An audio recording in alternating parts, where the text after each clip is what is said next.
Hello, hello, hello, my friends. Thank you for joining me on this episode of Person Behind the Pages, the show where we get to know the people that make the things we love.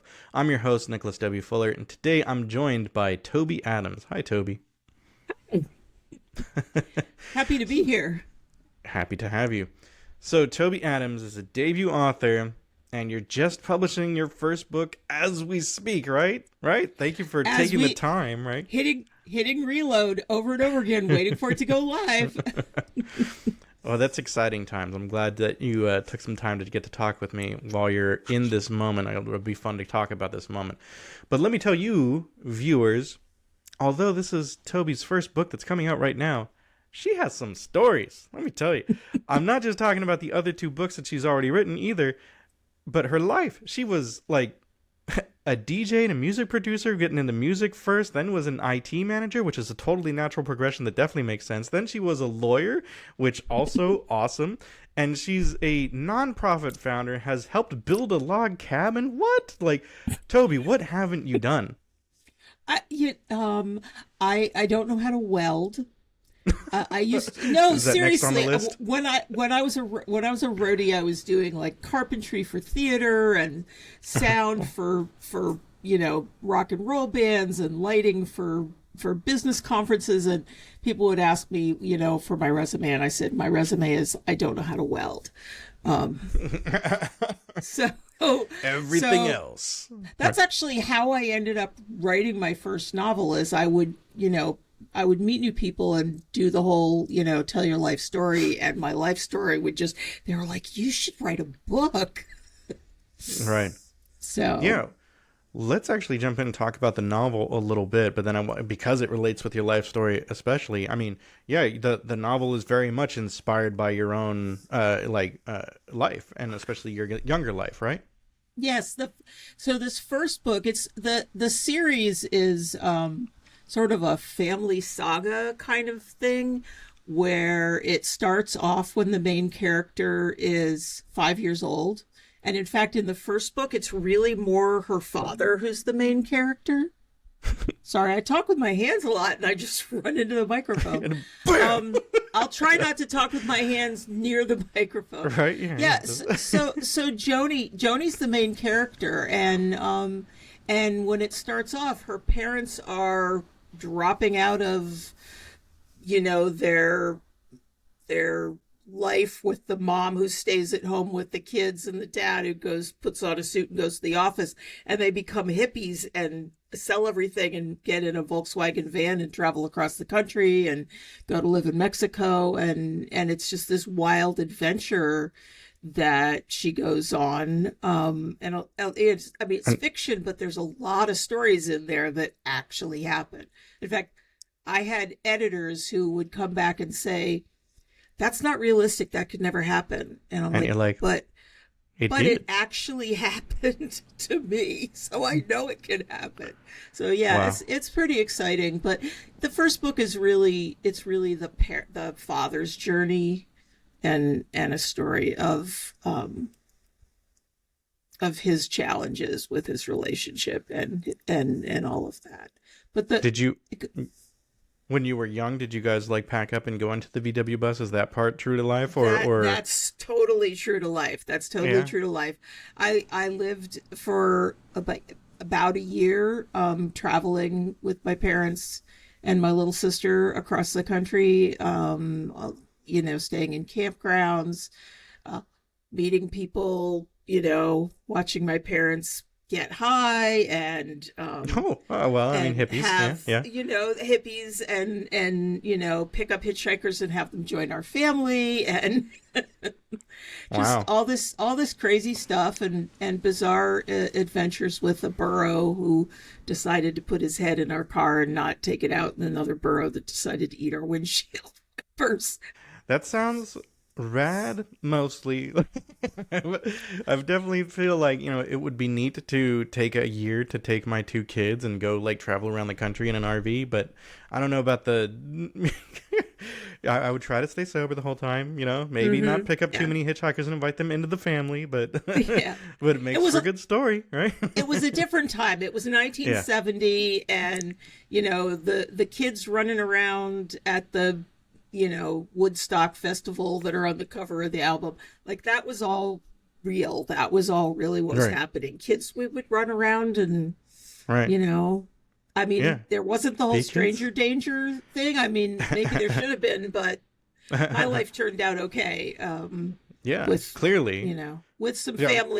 family challenges, but I'll leave that for the readers For to future books. no well I'll leave that for the readers to get to read the Ah. story and find out what happens with the family. But Nice. yeah, and there are future books. I've done the what Anne Lamott calls the shitty first draft of books 2 and 3. Uh-huh. And I do a lot of my writing during NaNoWriMo, and today is the first day of NaNoWriMo, so I'm working on adding another 50,000 words to books 2 and 3 so that I can Nice. put them up out in subsequent years. I've got too many goals for NaNoWriMo this year. I hear that's pretty common. Yeah, right. We'll see. 'Cause I want to do like some different videos, and I also want to do like a bunch of writing. But probably going to be in the form of dictating. But, that's cool. So, you're traveling around while you're young. As an adult, you've had a few different careers, as I was kind of alluding to. But the first one I think was the music career, right? I went to so I graduated from high school and started college when I was 16. And look at you. went to music schools. I ended up at Berklee College of Music and Nice. at that Berkeley. little dumpy place. Yeah. It's actually no, not the Berkeley in California. The Oh, Berkeley in Boston, Berklee. I had a hard time learning how to spell when I moved from the East Coast out to the West Coast. Berkeley, California is right up the couple towns north of where I am right now. But Berklee College of Music in Boston is a very well-known music school. I majored in music production and engineering, so I changed instruments a lot. I started out as piano, changed to guitar, changed to voice, ended up graduating as a voice major. But what I really went into after graduation was doing lighting and sound for local bands, and then I worked tours I did the Monsters of Rock tour, which was a big thing. I did tour rehearsals for Madonna and Michael Jackson and Fleetwood Mac and on and on and on. And did Fall Spot. I was going to ask if you know any names that I would know, but I mean everybody knows Madonna, Michael Jackson. Wow. Yeah, those were like tour rehearsals. And I actually went on tour with Oingo Boingo. So I was actually traveling with Oingo Boingo, and I the other tour that I did was a theater tour that was for like a small group of actors going around and performing for like middle schools and elementary schools. Okay. But that was fun. I drove the truck. I drive trucks. That's one of the things I do know how to do is drive trucks. That one is on the resume, not with the doesn't weld. Yeah, I probably shouldn't have said that on the air because everybody wants me to help them move. But I'm really good at loading trucks. But that was just the first career. We haven't even gotten to an MBA, went to work at Hewlett Packard, I've done a few things. But already you're going to get offers for beer and pizza just from all over. No beer. I'm clean and sober.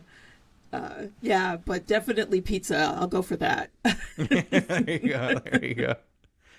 That's okay. This is making me think. Clean and sober. Good for you. Fantastic. Good way to be. What would you say is like a guilty pleasure now, or your vices these days?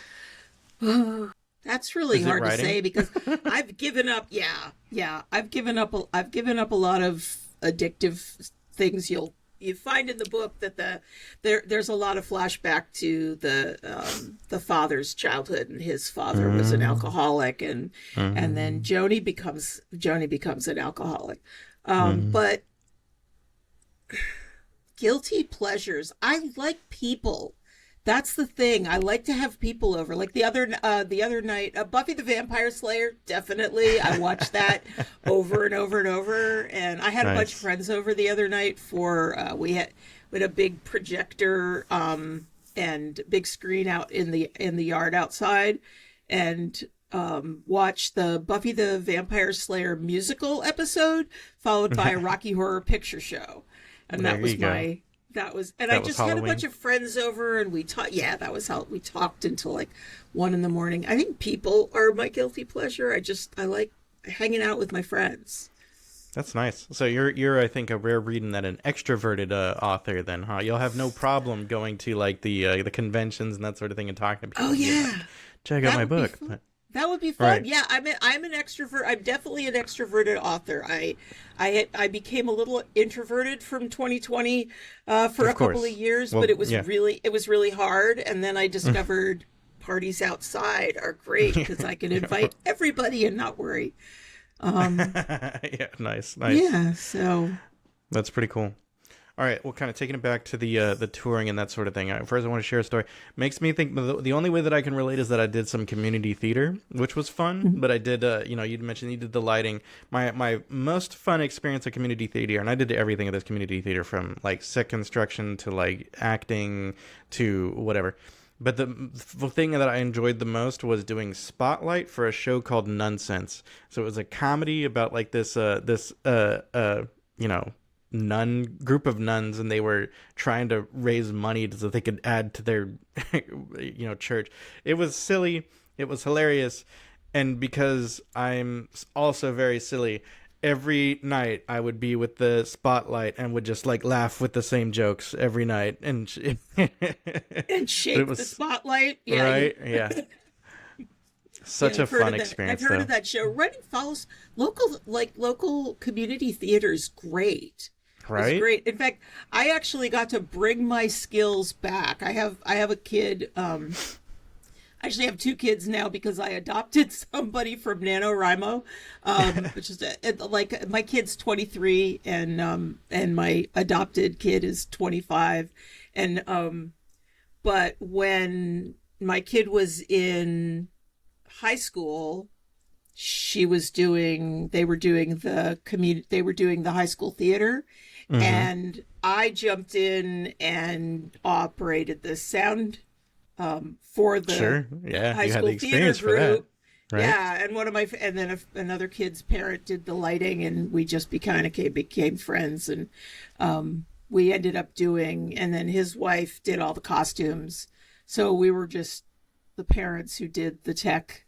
So I, got to bring back my tech experience. I was like, I haven't done this since it was like all Right. Yeah. analog, like not digital. And they were like, that's okay because the high school has a really old soundboard. And I was like, yeah, it's pretty much what I used like 20 years ago. Perfect. That's funny. I love that though, like, live theater and performative art. Not only is it so fun to like experience, but it's also kind of fun to be a part of, and so different from the written word, because you have to get like when it's time to perform, it's time to get out there and perform. You can't like be like, well, what if I change this sentence? No, no, no. It's time to get out No. there. No. Yeah. I like, Yeah. It's So definitely being go ahead. It's definitely what? no, go ahead. It's definitely like being, you have to be on like right then. Right. And Right. and actually with the writing, I do almost all my writing during sprints, during nanos. So it's kind of that like, okay, the clock stopped, you got to write. Right. Like just Right. write stuff. So there's no time for like having writer's block. It's just like I need to get Wow. my 1,667 words a day written every day during November, and it's like just pump out the words, and it's a great way to get a first draft done. Man, I love like that framing, sort of thinking of writing that first draft as like performative art. That's fantastic. I might have to like, take that. I think this is one of the fun things too about talking to like different writers is every writer has their own process, right? And often I've heard from different writers that their process even changes as they're developing in their career, but even like book to book, they want to kind of try something and then maybe go back to it later, that sort of thing. So that's really interesting. I love, yeah, I'm stealing that for the rest of Nano. I'm going to be like, yeah, I'm treating my dictation of the first draft as performative art that I have to go do. The show has to go on. I like it. I like it. So you did that kind of work for what, about 10-ish years? Is that right? The rock and roll roadie thing, yeah, I did that for. I pretty much switch careers every 10 years. I really like getting college degrees. In fact, my spouse has said like no more college, because they lived through my 4 years of law school. But yeah, after 10 years working as a roadie, I was like, I think I would like to have a job with health insurance, and maybe yes. settle down and have a kid, buy a house, that stuff. So I went and got an MBA. So you just thinking about the timeline. You went to school when you were 16, and I guess you got your bachelor's then, so 4 years. So you graduated school at 20, so then you were doing this for like 10 years, so you're like 30 when you finished. Is that about? Yep, about okay. right. Okay. And then went and got the MBA, and got a job at Hewlett Packard. Back then, Hewlett Packard was very much like, we support our employees, and we want to, we really want to be there for our employees. So I really wanted to work there, and I worked at Hewlett Packard for 10 years, as an IT project manager. And I got the health insurance. I loved the mental, it was like doing rock and roll was very physical and very creative. A little blip on my camera. It's okay. I had a little blip on my camera. So doing rock and roll was very physical and creative. Yeah, doing rock and roll was very physical and creative. Just keep going. Your phone keeps going. I'll Just wait. Keep going. Okay. Doing rock and roll was very physical and creative, and that was like one part of my brain. But then later on, I was like, wanted to get into like the intellectual, and so working at Hewlett Packard, being an IT project manager, working with computers. I studied programming a little bit so that I could communicate better with the programmers that were on my team. I didn't actually want to do programming, but I wanted to be able to understand what they were talking about. Sure. And the main thing that happened during those 10 years of my life was, I did everything backwards. So first I had a kid whose nursery was my walk-in closet at the house I shared with a bunch of other techies in the Bay Area. And then I bought a house. And then I got married. And that was when things kind of switched, because the person I married was assigned female at birth, and I was, I'm a cis woman, and we weren't allowed to legally get married. So we had the big wedding, and we were head over heels in love. We're still head over heels in love 20 years later. But we couldn't legally get married. And that really pissed me off. I'm like, I don't let people tell me no. I didn't let people tell me, no, girls can't be roadies. And I wasn't about to let people tell me, no, you can't marry this person. So I started fighting, doing a lot of activism. And by the time Hewlett Packard did their big layoffs, I was so in the activism that's what I wanted to do. And I found that the people who were making those changes were mostly people with law degrees. And I'm smart. I'm good at taking tests.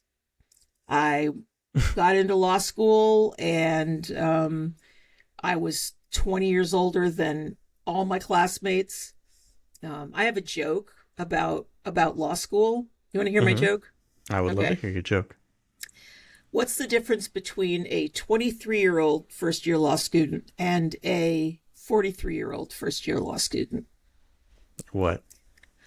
The 23-year-old shows up on the first day of school and says, "Oh my God, you mean I have to read all these books?" And the 43-year-old shows up on the first day and says, "Oh my God, you mean I have to carry all these books?" That sounds So, right. and I loved the reading. I loved the intellectual part of it. And I loved the fact that I knew I could apply it to my activism. I did all my internships at National Center for Lesbian Rights and the Transgender Law Center, and uh, uh, an organization called Interact that works on intersex rights. I That just was, yeah, so that's all wonderful. Uh, you'll have to forgive some ignorance here, please. Uh, it's okay. you said that you're a cis woman, and in my mind, I was thinking that cis also meant like straight. But No, no. okay, So I'm S bisexual. okay, So that means I date people who are sure. of any gender, men, non-binary women, or I did when I was single. When you were dating, right, right, When right. I was dating, Yeah, actually. And so transgender is right, somebody whose gender is not the same as the sex right. they were assigned at birth. And that's the So case with your partner. that's the case with my partner. Yes, my spouse is a transgender, non-binary man, transmasculine, and cisgender means that my gender is the same as the sex I was assigned at birth. Right. So I was Okay. assigned. I was born a woman. I was assigned female at birth, Right. and I And that identify hasn't as changed. female. I identify as a woman. So Yeah. that's what So that cisgender part means. I was Yeah. familiar with. I just thought it also had that other meaning. So that was, yeah, that's my mistake. So That's a common misconception. It's really, also a common misconception when my spouse presented as female when we first got married, and we were interviewed a lot back then because we were fighting mm-hmm, for marriage equality, and mm-hmm. we were constantly having reporters refer to us as lesbians, and I'm like, I'm bisexual, they're bisexual. Like, so yeah. Which definitely worked out throughout that whole transition, right? It did. It worked out great. I was like, you're the person that I want to spend the rest of my life with. And I'm Right. so happy now that he is getting to live his life as the person he was always meant to be. That's nice. It's almost like having like a honeymoon all over again. Wow. Because, Wow. because he's come out of his shell, and he was much shyer when he wasn't getting to live as his Mm-hmm. authentic self. So anyway, So, I'm very happily married, which is part of yay. Well, you said my all thing. your stories. Yeah. People are what you said, my guilty pleasure. My pleasure in life is really the people in my life. My kid. I love being a mom. That's wonderful. And yeah. So when did you get married? How long was the fight? Tell me about the fight. We had our big wedding in 2002, Okay. and our daughter was born. Our child was born. My child identifies as non-binary, so if I switch pronouns sometimes, that's why. So our child was born in 2000, and in 2002 we had our big wedding and we got to have a domestic partnership, which had very few legal rights at the time. And then in 2003, in San Francisco, so a lot of people who follow the news saw that they started allowing same-sex couples to get married in San Francisco. So we were Right. like the 64th couple to get married there. We like waited outside in line, and I wore my wedding dress over again. It still fit. And so, yeah, we got married at City Hall, but that was really, those marriages were an act of civil disobedience. Right. A mayor can't decide that state law doesn't apply, but he did, which was great because we got to get out there. When those marriages were all annulled by the court. Mm-hmm. I get, just don't tell me what I can't do. So At that point, it was legal to get married in Massachusetts, and I'm from Massachusetts. My family's still in Boston, Somerville, and so we went to Cambridge, Massachusetts, and got married. And we were legally married in Massachusetts as long as we were in Massachusetts, but it wasn't valid anywhere else. So we continued to fight, and that was in 2003 later. And we continued to fight for marriage equality. And in 2007, we were finally able to get legally married in California, but then Prop 8 passed. So nobody else was allowed to get married. Like ours was valid, but nobody. So we continued to fight for marriage equality. And during that time, I was getting my law degree. I got my law degree in 2012. And How that old was right, your kid while you were getting your law degree? 9 years old to 12 years old. And there was a lot of time in there where we were pulling her out of school to try and get her the right education for who she's got special needs. And so there were times when she came to law school classes with me for months at a time. Wow. My spouse is just a hero for like living through those 4 years and taking care of them, living through me taking the bar exam. But once I took the bar exam, passed it on the first try, completely ditched the family for 3 months to study. And yeah, it's not necessarily an easy test. It's pretty much, I tell people who are thinking about law school, how they say law school is really hard. It's harder. But I got to work on marriage equality. And I ended up writing an amicus brief that was part of the Obergefell case, which is the Supreme Court case that finally overturned the antiquated laws that kept us from getting married. And then our marriage was legal everywhere. And we could actually go visit our relatives in places like Oklahoma and Florida without worrying about being, all of a sudden not allowed denied rights. Yeah. Denied the rights. Yeah. So it was another exciting adventure. A lot of traveling around. Just to put that into context for any listener. Yeah. Is it important to be married when you're traveling to Oklahoma? Well, no. But what if you get into like a car accident, or your spouse gets into a car accident? If you're not, the identified legal spouse of that person, then you don't have a right to be in the hospital room with them if something happens, Right. So those rights are important, and very meaningful. Important. Very important. I had a friend, a couple who was involved in the fight, and before we had won, one of them went into the hospital, and the other one was trying to tell the doctors and tell the nurses she's allergic to this, she's allergic to that, and they wouldn't even talk to her. And then they ended up giving the spouse medication that she was allergic to because they wouldn't even listen to her wife, because legally they weren't allowed the rights to have any, interaction or even know what was going on. Right. It's really important. It's more important. And my spouse, my husband, was able to adopt our child as a step parent. And then, once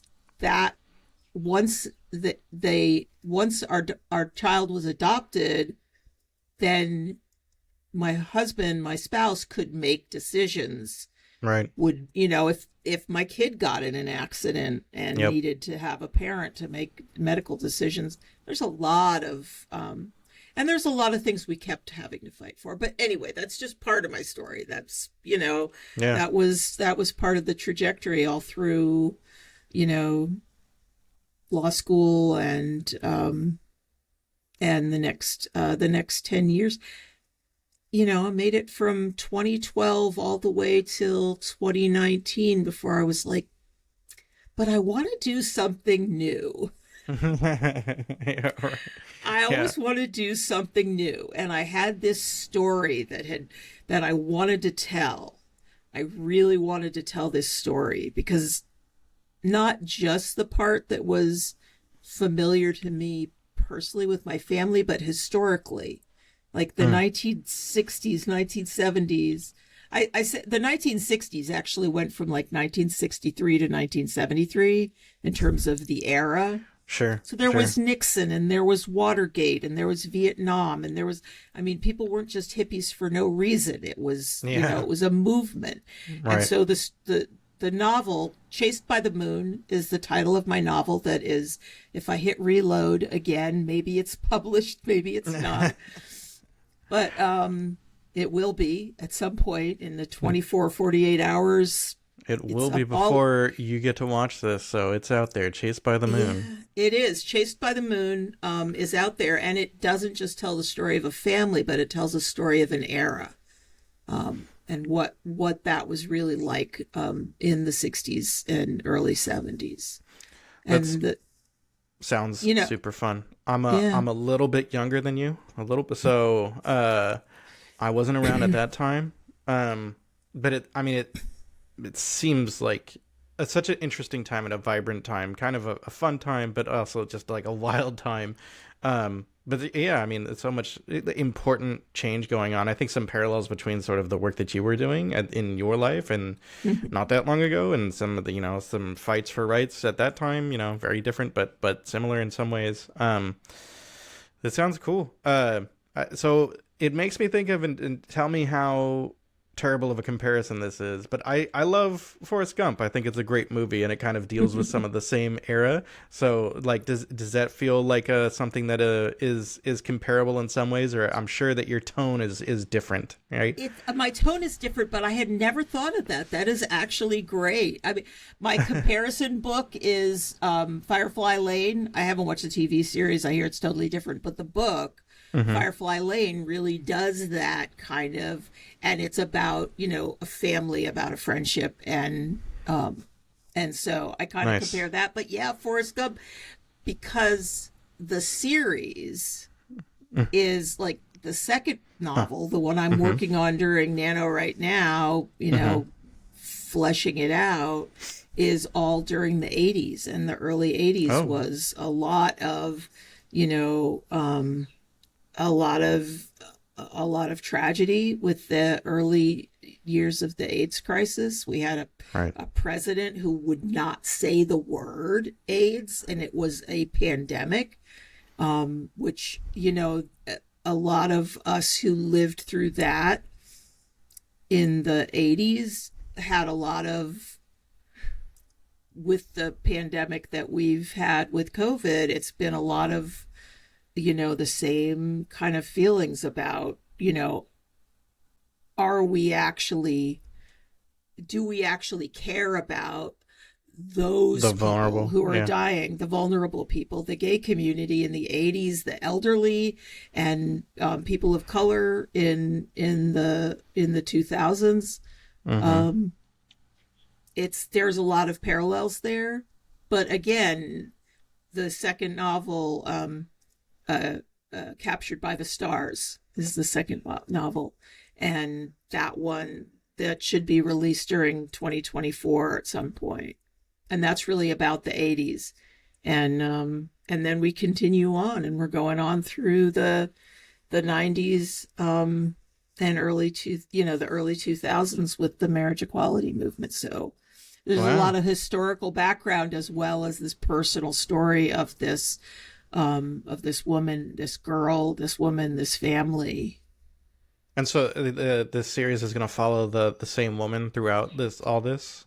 Yes. Well, I mean, the Joni, same family. But... Joni, who starts out in Chased by the Moon at age 5, and there's a lot of flashbacks of her father's childhood, how that feeds into who he is and how he is as a father. Wow. So Cool. So you've got 3 books, like kind of in process already in the series. Are you have more planned in the series, or is that going to wrap up a trilogy? we'll see. Yeah, We'll I see. see. Okay. I know. Okay. I was reading something about, I hang out with authors all the time. Like, I'm Fun on people to hang out with. I like it. NaNoWriMo East Bay is my, my clan, the plot mom the Plot Mom Discord. They're my plan. I'm actually going to a private writing retreat with a bunch Ooh, of people from that community in November. nice. I fly out of town in like 2 days, Wow.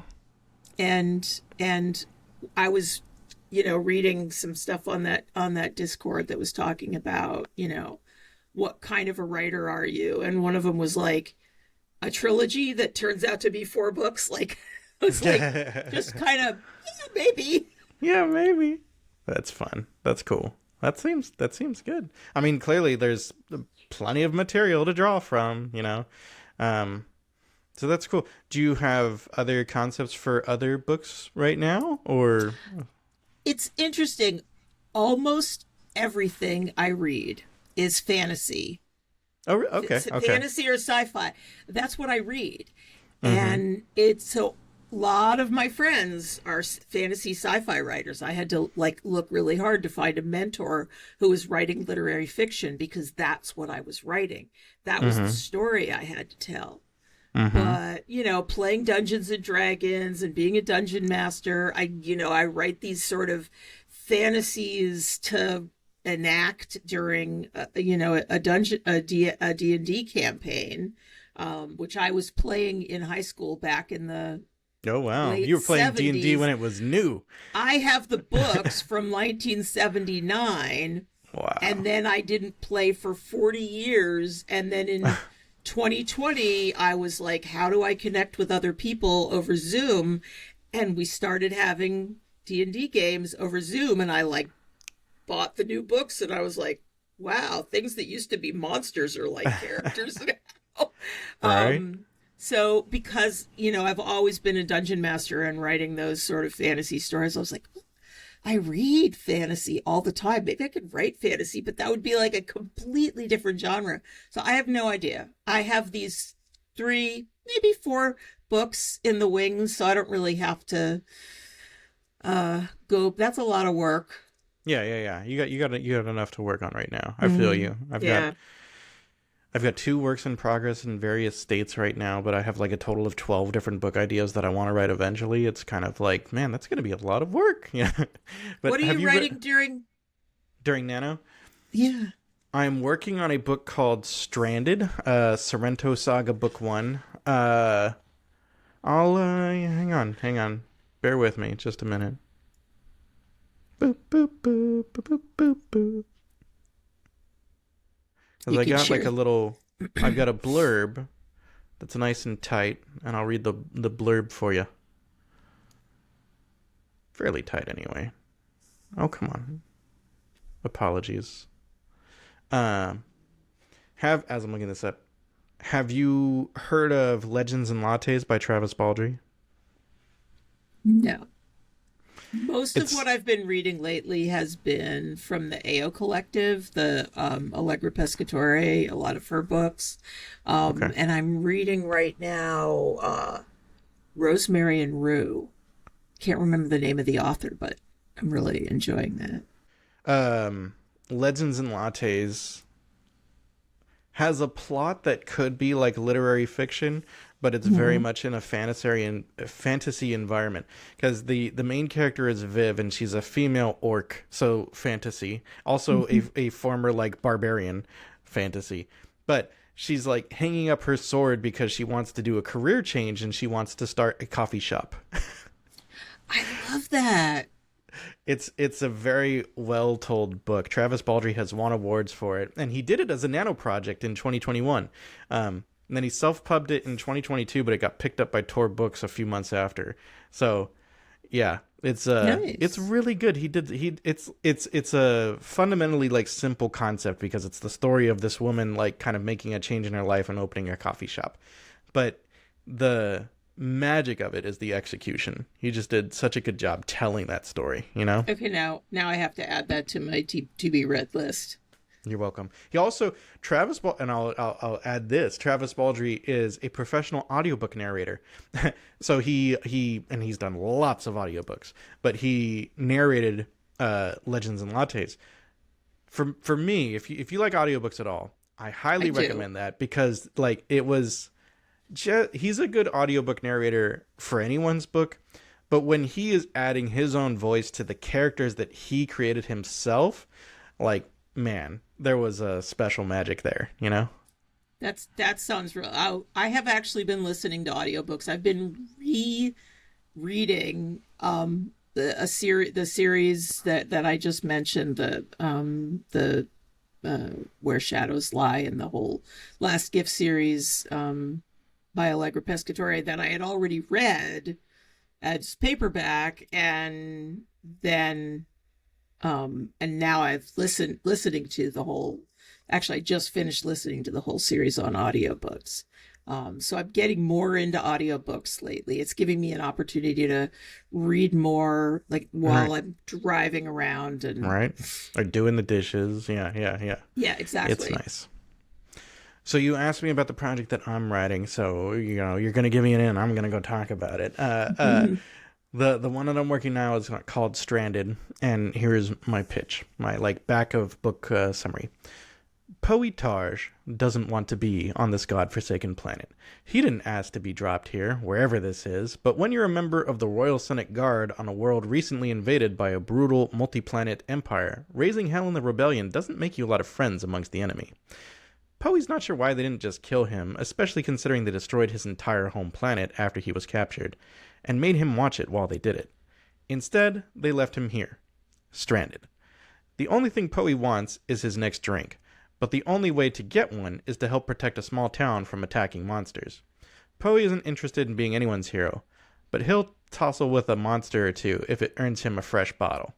That's all he wants, just simple jobs and some whiskey. But things don't stay simple for long. That's a great blurb.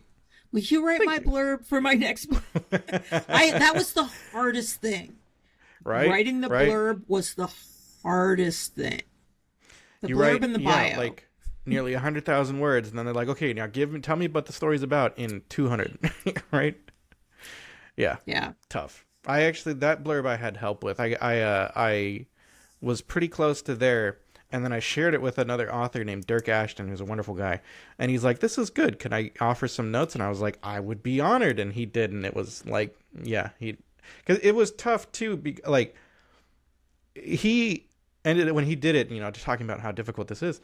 I wasn't sure how much I wanted to reveal in that blurb versus more. So when he asked to do that, I was like, sure, let me give you a little bit more information. And when he kind of tweaked it, he ended up adding a bit more. And I was like, you know what, you're totally right. It works better with that extra information, So I should totally read you the blurb from the back cover of Chased by the Moon.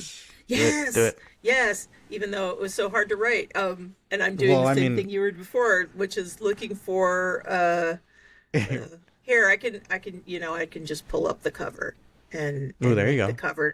Make the cover nice and big so that I can read it. You can read it. Yeah.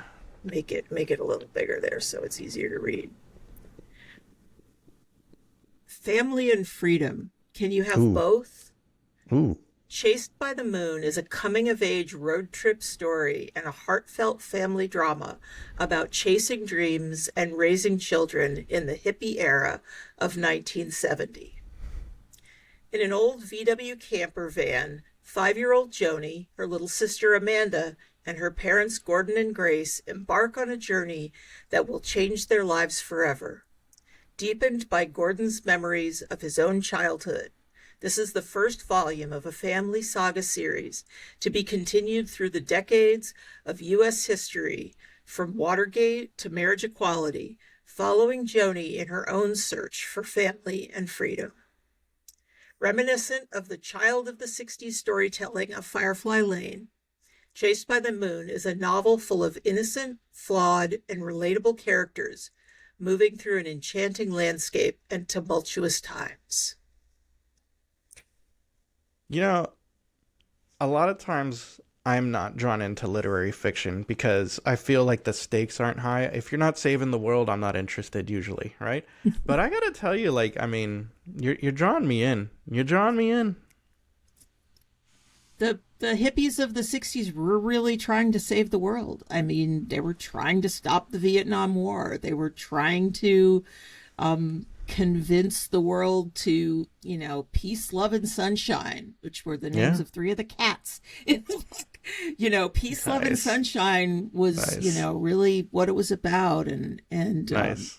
and some of it really worked, and some of it really didn't. Yeah. Right. Um, Well, such is the nature with such things. That's awesome. I'm excited for the book. I've got because we're going down this path. I have two works in progress, so I'd like to read you my blurb for my other one. But then I want to hear more about like what's your favorite kind of part of the process. We know it's not blurb writing, so what is your favorite part of the process, right? I really want to hear about your books. Cool. Um, so this other one, like I had this idea for well, I'll read the blurb first, and then we'll talk a little bit about how this idea came to be. Jed has spent all his life living in the secluded. I should say, in the secluded. Start over. Jed has spent all his life living in the secluded community known as the Congregation on Mars's moon, a community that believes in living as simply as possible. Jed, however, has always dreamed of exploring the solar system and seeing all the incredible things people living out there do. When his best friend, Betsy the cow, is mercilessly killed, Jed decides now is his time to get out and explore. As Jed finds his way around the solar system and navigating life in the unforgiving modern world, he tries his best to make friends and not enemies, to have fun and enjoy unique experiences, and generally to do it all without causing any trouble. Jed does not succeed. How to Pee in Zero G, a cozy, near-future sci-fi adventure by Nicholas W. Fuller, is expected to release in the even nearer future. Oh yes, I think I remember reading the title of that when you were In the Discord, something right, in the right. Discord, Right, Hive. and How to Pee in Zero G. I was like, this has got to be funny. Yeah, right. Yeah. And Right? Betsy the cow being his best friend, although that's very sad. That's very sad. Yes, Uh, but yeah, but yeah, but yeah, I mean that happens on farms. right, right, right. Yeah, poor Betsy, poor Betsy. But That sounds like a really fun book to read. that one, yeah, I think it's a fun concept. The I'm not trying to put myself on this level, but if I execute well, it will sort of have some of the like humor and near future of like Andy Weir's The Martian, but also some of the irreverent humor and ridiculousness of Douglas Adams' Hitchhiker's Guide to the Galaxy. That's right. Hitchhiker's Guide, that's like, oh, we read that. I used to have a game. We used to have a game that we played when I was in college. We would have different Douglas Adams books in the series, and then we would, you would open to a random page and start reading, and then at some point you would stop and point to somebody else who would have a different book in the series and open to a random page and start reading, and it was hilarious. And Wow. the series is all if you read Yeah. So Long and Thanks for All the Fish, like all the way Right. through, it's hilarious and bizarre and goes in weird directions, and so reading the books like Yeah. jumping around is just as, if not more, hilarious. Oh, I feel like that sounds Douglas like that would Adams. be fun. All right. Yeah. Thank you. I feel like Douglas Adams would have approved of your game. Right? He would be I like, think so. I like what you do. So Yeah. yeah, that book, so I wrote another book many years ago, and that one's a trunk book. But after I finished that one, I read some like writing advice, and it was saying like if you make your main character kind of a fish out of water, then you can introduce the reader to elements of your world while the character is being. So I was like, what if I write a sci-fi and the main character is Amish? And so that was kind of because my brain thought that was funny. So that was the genesis of that idea. I ended up changing it so he's not like strictly Amish. He's just from this, congregation, whatever that is. But that's kind of the concept, and he's very like naive, trying to figure out the world. So that was really fun, kind of like conceptualizing that initial idea. In some ways, I think that the initial sort of conception is some of the most fun of the process. But what do you think is the most fun part of the process? What have you enjoyed the most in your process? I think that, I don't believe that I could have written any of this if it wasn't for the writing community. It was the people who the people from the NaNoWriMo community and the Plot Mom community being involved with other writers really helped me just keep moving forward. Like hearing other people say, oh, this part was hard for me. And I'm like, oh, it's not just me. Right, right, It's right. not just me. And right now, that's totally the case with this hitting reload, trying to see if it's published. And I couldn't have done, like, I don't feel like I could have done any of that without the people. It kind of goes back to what I was saying before about, my guilty pleasure is people. The writing process for me really involved people. Getting on, most of my words were written by getting on like late night writing sprints on NaNoWriMo. And we're like, it's 10:30 at night and my spouse has gone to bed because they work early in the morning and now I can start writing. And a bunch of us were like night owls and we're like, okay, we're on the sprint, set up the sprint. Okay, we're going to do a 15-minute sprint. And then the words just start coming. And I know there's other people who are pumping out words and then that process followed right through to like my first book. I did not know what I was doing. I did not know how to plot a book. I think it changed points of view. It changed what tense. I started out first person. I mean, we somehow we get this idea that we're gonna like know how to write a book the first time we try it. But what do you do in life that you know how to? My daughter is 2.5. She didn't know how to walk to begin with. She couldn't feed her. We don't know how to do anything the first time. Nothing. No. And I actually love that feeling. I mean, there's a reason why I like change careers every 10 years. I'm like, I'm a roadie. No, I'm an IT project manager. No, I'm a lawyer. No, I'm an author. Like, because I love learning new things. But it's also hard. Like I noticed that with kids. Like you said, you have a 2.5-year-old, and I have a 23-year-old, and they're constantly learning new things. And when they learn a new thing, it's really hard, and they get frustrated, and they're annoyed, and they have to ask for help a lot, and then they get good at it, and they're like, they calm down, and they're like, I can walk. I'm good at this walking. Yeah. I can have my kid just moved out within like the last 6 months. So it's like having an apartment and having to buy a car and getting a new job. Like these are all things. And at first it's really frustrating. I don't know how to do this. Mom, can you help? And then they get good at it and they're calm about it. And they're like, Mom, leave me alone. I know what I'm doing. And I'm sure the same thing happens. So I'm like that about the writing. My first book, I did not know how to plot. I learned how to plot. And then I kind of had to go back and go, oh, here's the plot and here's all the stuff that's missing and here's how I should do it. And I had a lot of help from my friends, my friend Trey, Allegra, who I've mentioned. I got a writing mentor through the Write Hive mentorship project. So Bharat Krishnan was my writing mentor. And then they taught me, like, I learned how to plot. So the second book, I plotted during October so that when I started writing in November, I knew what I was doing. And then the same thing with book 3. And I think I got better at plotting.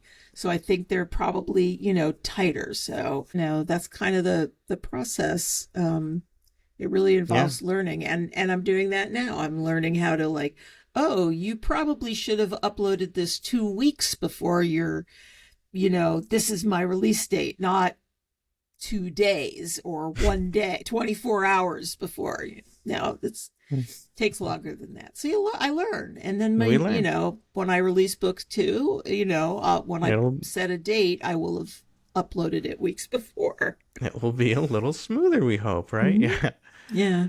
Yeah, like I was telling you, even very professional book launches, sometimes they have hiccups. It's just the nature of the beast. And I'm sure you, taking it way back, I'm sure there were shows that you worked on where there were hiccups on the show, and part of it is rolling with the punches, right?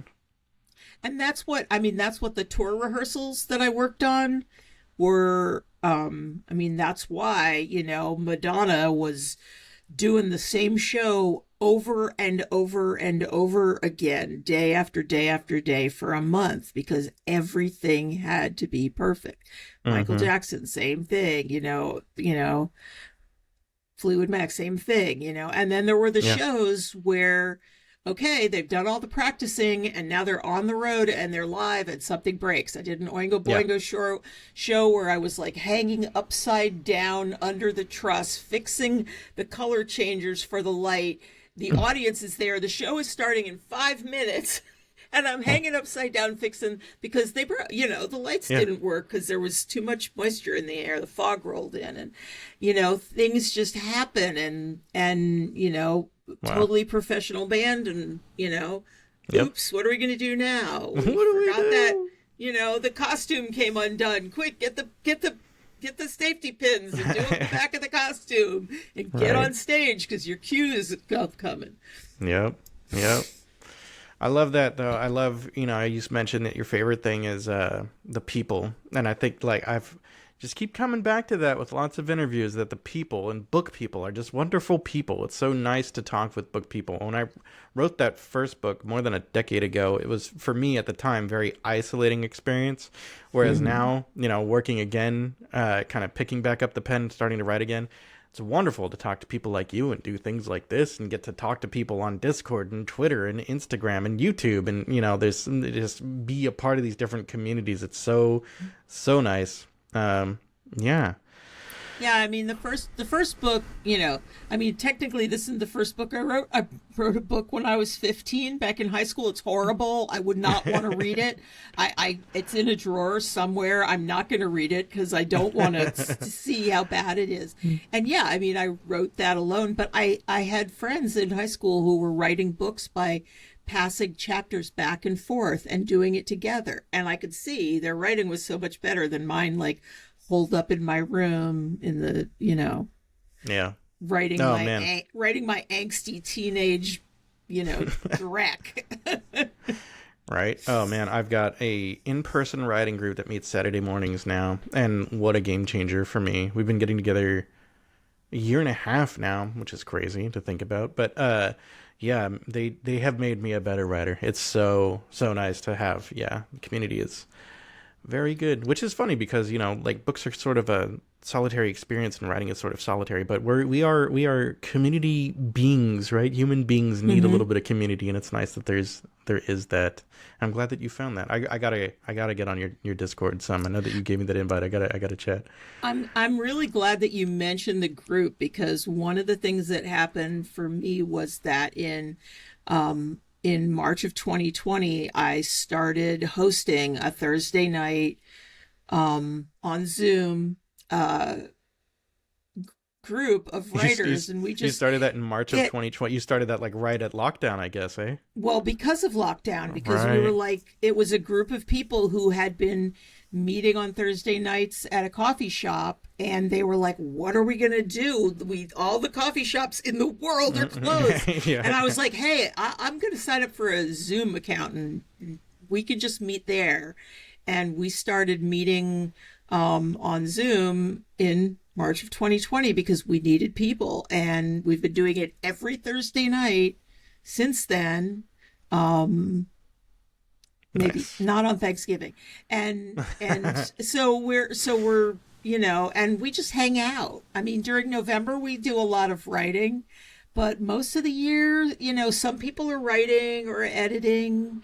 Sometimes we'll be quiet and because everybody's working on something, but a lot of times we're just talking about whatever, talking about writing, talking about disabilities, talking about our jobs and our kids and the world and whatever's going on for us. And we go from like 4:30 p.m. Pacific time until whenever, like usually 7:30, 8:30. But I mean, there was one night, it's kind of a sad story, but I was sitting up with my father and it was his last night.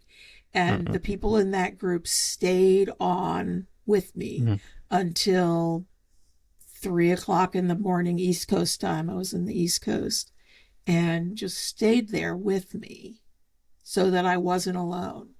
And then, Wow. they dropped off, and a couple of hours later, my dad passed, and I didn't feel like I was alone because that group of people was like they're my tribe. Yeah. And I've invited you to come join it because it's changed over. It started out being on NaNoWriMo, now it's on Plot Bomb as part of the community, but we're there for each other in more than just our writing. And I really hope you join us on Thursday. Yeah. I'm going to be there now. How could I say no after that story, Toby? How could... that's very touching and very nice, and that's wonderful that some nice people. Book people are the best people, right? Yep. And even reading is not always solitary. You can pass around Douglas Adams. Well, yeah, you can pass around Douglas Adams. My kid is on the autism spectrum, and she went to camp once, and the directors, when I picked her up, they said, "I don't think she had a very good time," and she was like, "I had a great time. I made this great friend," and they had been lying side by side doing that parallel play thing where they were both reading separate books, not talking to each other, just doing that thing. And I do that with her. We'll sit on opposite ends. We'll sit on opposite ends of the sofa, and she's reading her book, and I'm reading my book, but we're together. And I think people do that. And what you're doing here, interviewing authors, is great. Yeah. Oh, it's a blast. I enjoy it. And that's a perfect place to end it, Toby. Thank you for being here. It's been a blast. I've enjoyed talking with you. Where can people find and follow you online? I have a link tree, which is Toby Adams author. So if you go to, I think it's LINKTR. Yeah, I'll put a link in the description for your link tree. Yeah, put a district for link tree and Toby Adams / Toby Adams author, and then from that you'll have you just open it and there's how to subscribe to my newsletter and all the different socials: Facebook, Twitter, or X, whatever they call it now, Instagram, TikTok. And so, you can find me depending, different people like different social media platforms. So I just put them all out there. There you go. Wonderful. Well, thank you again for being here, Toby. And thank you for watching. If you enjoyed this, please give me that like and maybe leave a comment. Let me know who else you think I ought to talk to. That'd be fun. And if no one's yet told you yet today, you're an absolute legend.